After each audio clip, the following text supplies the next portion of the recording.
Hello बच्चों, तो स्वागत है इस चैनल स्टडी ऑन कॉस्मोस में। तो आज हम विद्युत का क्वेश्चन 6 से स्टार्ट करेंगे और जहां तक हो सके हम सॉल्व करेंगे।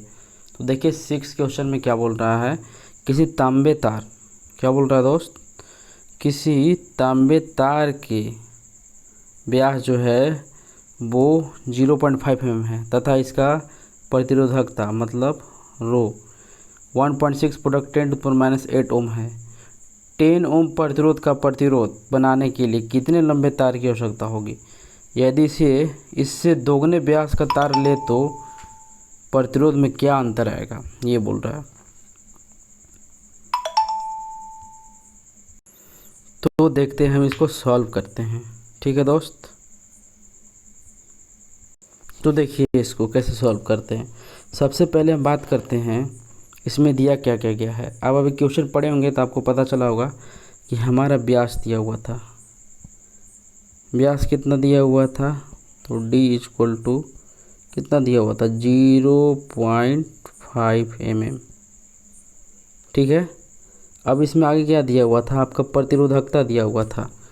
प्रतिरोधकता कितना है दोस्त, मतलब रो जो दिया हुआ था 1.6 प्रोडक्ट 10⁻⁸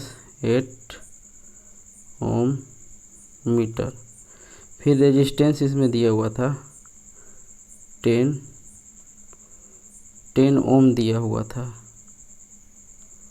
फिर क्या दिया हुआ था दोस्त, बस इतना ही दिया हुआ था।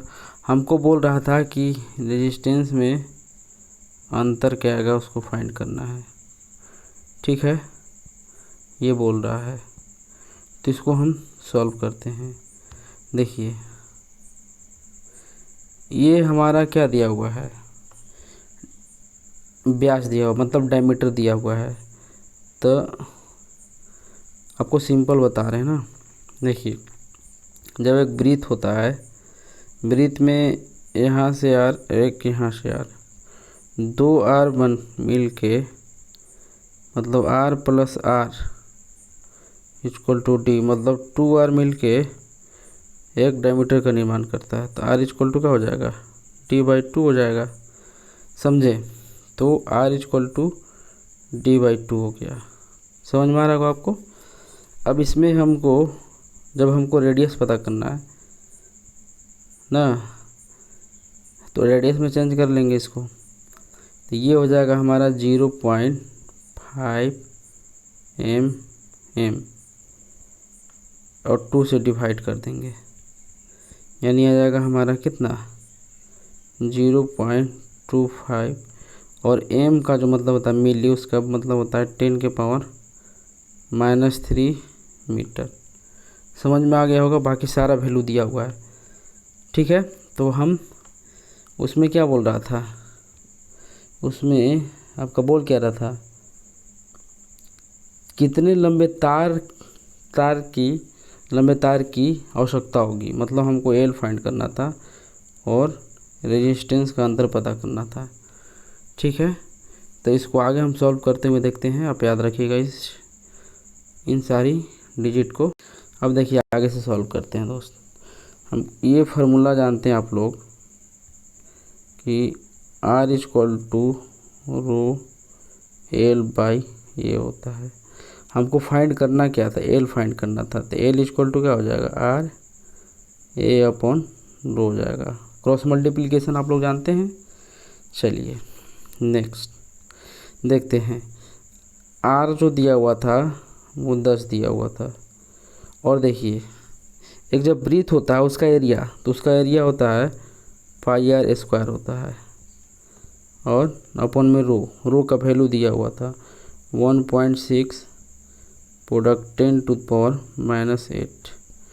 ठीक है, इसको आगे सॉल्व करते हैं दोस्त। तो 10 हो जाएगा, और इस तरीक़ा से ये प्रोडक्ट, ये पाई का वैल्यू 3.14 ले लेते हैं, 14 प्रोडक्ट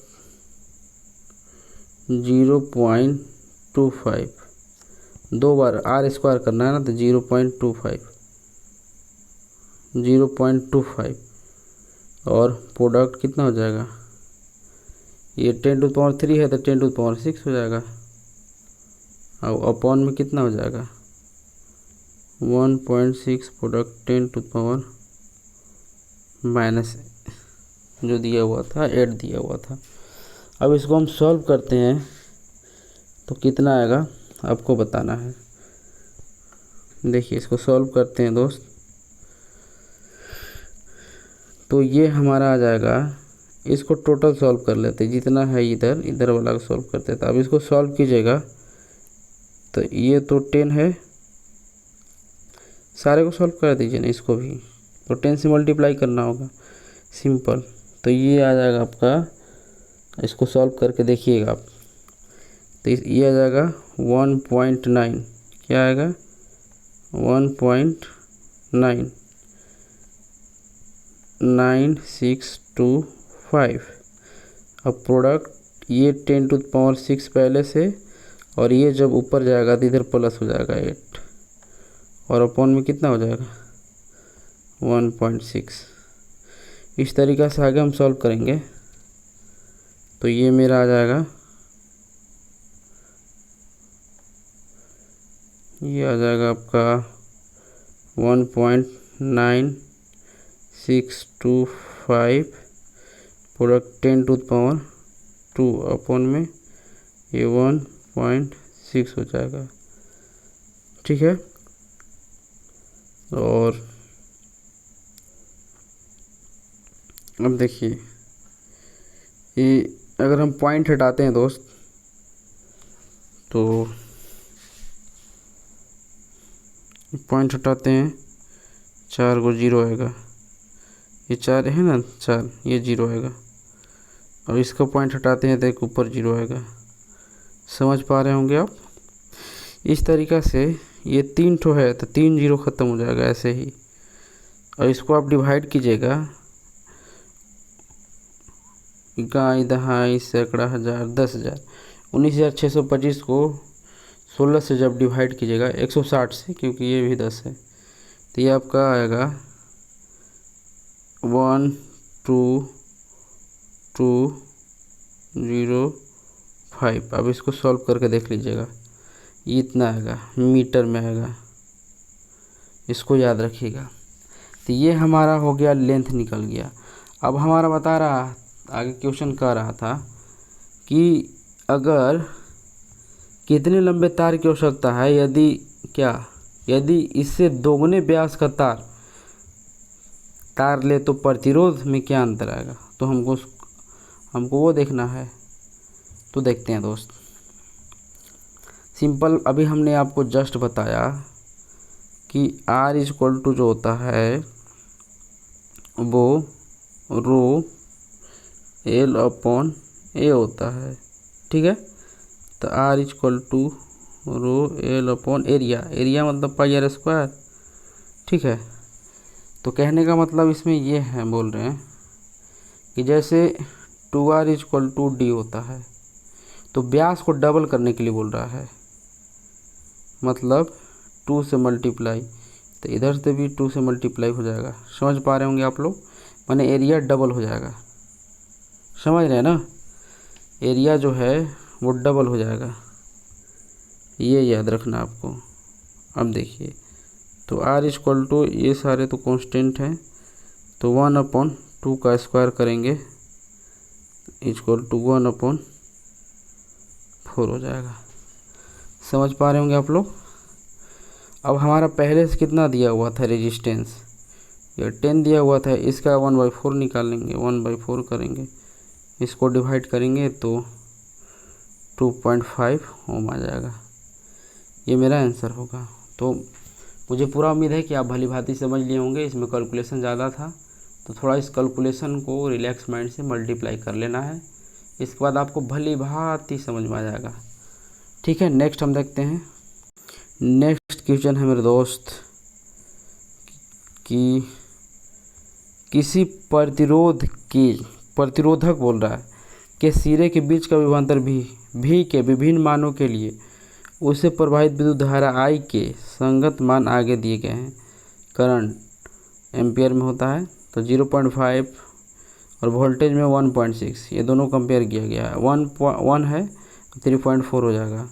इस तरीक़ा से 2 है करंट में तो 6.7 हो जाएगा वोल्टेज में। इस तरीक़ा से करंट में 3 है तो ये 10.2 हो जाएगा वोल्टेज में। इस तरीक़ा से करंट में है 4 तो ये वोल्टेज में 13.2 हो जाएगा। समझ में आ रहा हो? तो बोल रहा है कि इनके बीच प्रतिरोधक का प्रतिरोध ज्ञात करना है। तो चलिए हम आगे फाइंड करते हैं। अब इस चीज़ को देख लीजिएगा, नोट डाउन कर लीजिएगा, आपको हम बता रहे हैं अच्छे पेज में। चलिए देखते हैं ना, थोड़ा ध्यान से देखिएगा क्योंकि ये ग्राफ का चीज़ है, मैटर। देखिए ग्राफ का मैटर है तो सारा कुछ हम लोग बताएंगे, टेंशन नहीं लेना है, ठीक है। तो आप देख सकते हैं यहाँ पे दिख रहा होगा आपको, क्या दिख रहा है दोस्त? दिख ये रहा आपको कि आपको ग्राफ हम दिए हैं। तो ग्राफ में ये है कि आपका जो वैल्यू दिया गया था वो 0.5 से जो है वो 1.6 है, मतलब करंट में था 0.5। तो आप देख रहे होंगे यहाँ हमने लिए हैं 0.5 1.6। इस तरीक़ा से 1 है, 1 से हम लिए हैं 3.4, ठीक है। इसके बाद हम लिए हैं 2 से हम लिए हैं 6.7, 3 से हम लिए हैं 3 से हमारा 10.2 लिया गया है। और एक क्या है, एक है दोस्त 4 से 13.2 लिया गया है। तो ये रफली आइडिया है क्योंकि इसके लिए ग्राफ की ज़रूरत होगा, तो आप लोग ग्राफ पे बना लीजिएगा। एक रफली आइडिया हम दिए हैं। तो ये जो लाइन जो आपको दिख रहा है सीधा वाला ऐसे, ये जो लाइन है सीधा इसमें आएगा। अब हमको निकालना है करंट। तो करंट की बात करते हैं हम लोग, इधर था करंट, इधर था वोल्टेज, ठीक है। तो करंट निकालेंगे हम, एक रफली आइडिया आप यहाँ से भी ले सकते हैं, लेकिन हमने यहाँ से लेकर के यहाँ तक लिया है, कहीं से भी आप ले सकते हैं, ठीक है। अगर आप मान लीजिए 4 से लेंगे 2 तक तो करंट 2 ही आएगा, 3 से 1 तक तो वही बात है, तो वही सिंपल फंडा है। इसमें करना क्या है, 3 से 2 सब्ट्रैक्ट किए हैं तो करंट आ जाएगा, 3 से 1 तो 2 आ जाएगा। और वोल्टेज यहाँ से लेके यहाँ तक, मतलब ये वोल्टेज 10.2 से लेकर के 3.4, यहाँ 3.4 था, सब्ट्रैक्ट किए, ये मेरा कितना आ जाएगा दोस्त, ये आ जाएगा आपका 6.8 आ जाएगा। मतलब हमको वोल्टेज मिल गया 6.8 और करंट हमको कितना मिल गया, 2 मिल गया। इसको याद रखना, इसको आगे हम कर देते हैं, ठीक है। तो देखते हैं आगे, इसको हमने अभी जस्ट सॉल्व किया तो उससे निकलेगा कि ओम के नियम से हमको मिलता है V = IR। लेकिन हमारा वोल्टेज और करंट दिया हुआ, लेकिन रेजिस्टेंस निकालना है, रेजिस्टेंस = V/I आ जाएगा। अभी हमने जस्ट घटाया इसको तो 6.8 आया था और ये 2 आया था, इसको हम करेंगे तो 3.4 आ जाएगा ओम। ये मेरा आंसर होगा। एक रफली आइडिया हम दिए, इसको अच्छे तरीक़ा से देख लीजिएगा आप, ठीक है। देखिए नेक्स्ट क्वेश्चन क्या है आपका। नेक्स्ट क्वेश्चन आपको 8 नंबर दिख रहा होगा। किसी अज्ञात प्रतिरोधक के सिरे के 12 वोल्ट की बैटरी को संयोजित करने में परिपथ जो है 2.5 मीटर एम्पीयर विद्युत धारा प्रवाहित होता है। तो प्रतिरोधक का प्रतिरोध परिकलित कीजिए, ठीक है। प्रतिरोधक का प्रतिरोध क्या बोल रहा है यार, परिकलित करना है, मतलब फाइंड करना है, इतना आप याद रखिए। हिंदी थोड़ा हो जाता है उटपटांग, इसलिए ऐसा आपको लग रहा होगा। तो चलिए हम देखते हैं इसमें क्या क्या दिया हुआ है और कैसे सॉल्व करना है।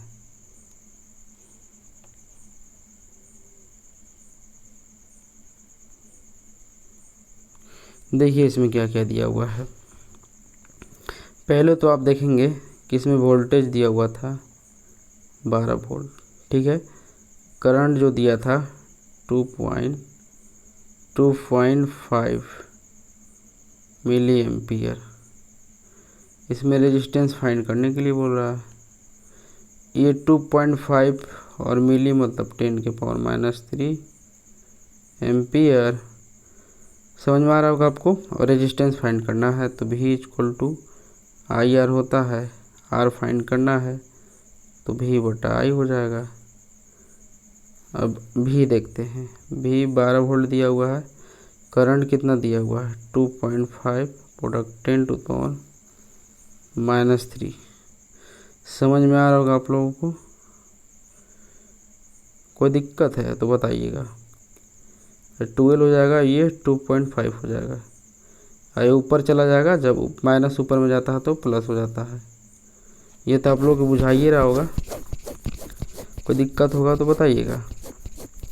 नेक्स्ट इसके आगे हम सॉल्व करते हैं। तो ये 12 हो गया और प्रोडक्ट 1000 अपॉन में 2.5। कोई दिक्कत नहीं? दिक्कत कैसे हो जाएगा? चलिए एक पॉइंट हटाएंगे, एक जीरो मिल जाएगा हमको। अब देखिए इसको हम सॉल्व करते हैं सिंपल वे में। तो 25 4 जा मतलब 400 बार में सब हो गया। और इसको इससे हम मल्टीप्लाई कर लेंगे 8 और ये 400। समझ में आ रहा होगा? मतलब इस तरीक़ा से इसका आंसर कितना हो जाएगा 4 8 और इसका मतलब 10 का मतलब हो जाएगा किलो और ओम हो जाएगा। तो ये किलो ओम में कैसे हुआ, इसको स्टैंडर्ड बनाना पड़ेगा। आप इसको देखिए, इसको बता ही देते हैं। चलिए 4800 है। समझ में आ रहा है? कोई दिक्कत नहीं। इसको 10 से कितना था, सिंपल, कोई बात नहीं, जाने दीजिए इसको। ये 4800 है। इसको स्टैंडर्ड बनाने के लिए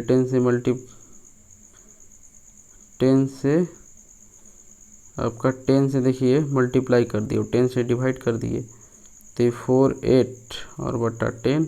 अब ये बन जाएगा आपका 10 के पावर 3 ओम। अब इसको डिवाइड कर लेंगे तो 4 पॉइंट ओम हो जाएगा और 10 टू पावर कितना हो जाएगा 3 ओम। तो इस तरीक़ा से मेरा आंसर आ गया। ये तो आप लोग समझ ही रहे हैं कि इसको कितना बोलते हैं जी, 4.8 और 10 टू पावर 3 को हम लोग किलो बोलते हैं। सिंपल।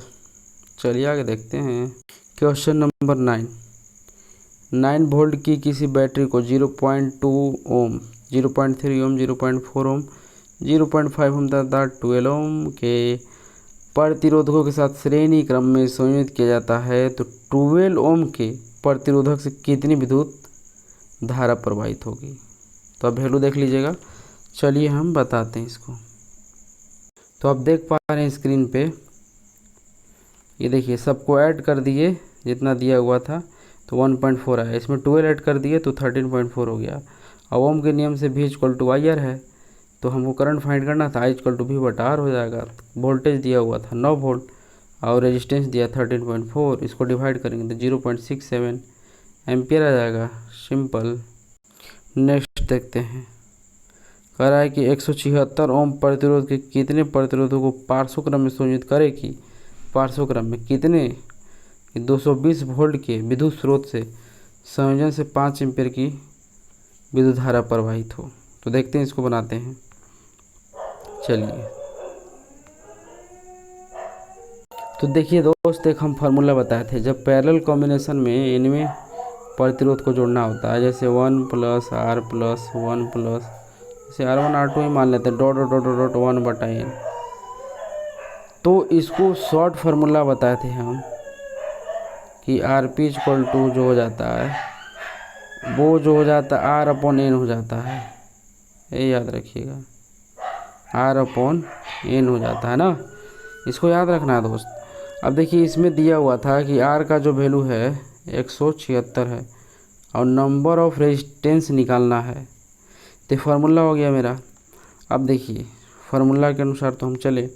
अब हम ओम के नियम से हम लोग को मिलता है V = IR। ठीक है। अब इसमें करना क्या है दोस्त, करना ये है कि हम पहले रेजिस्टेंस को फाइंड करेंगे। रेजिस्टेंस = क्या हो जाएगा V/I हो जाएगा। अब देखिए रेजिस्टेंस कितना है, रेजिस्टेंस आपका वोल्टेज जो है 220 वोल्ट दिया गया था और करंट जो है कितना दिया गया था ये आपका 5 एम्पियर दिया गया था, ठीक है। और इस तरीक़ा से रेजिस्टेंस जो है आपका हो जाएगा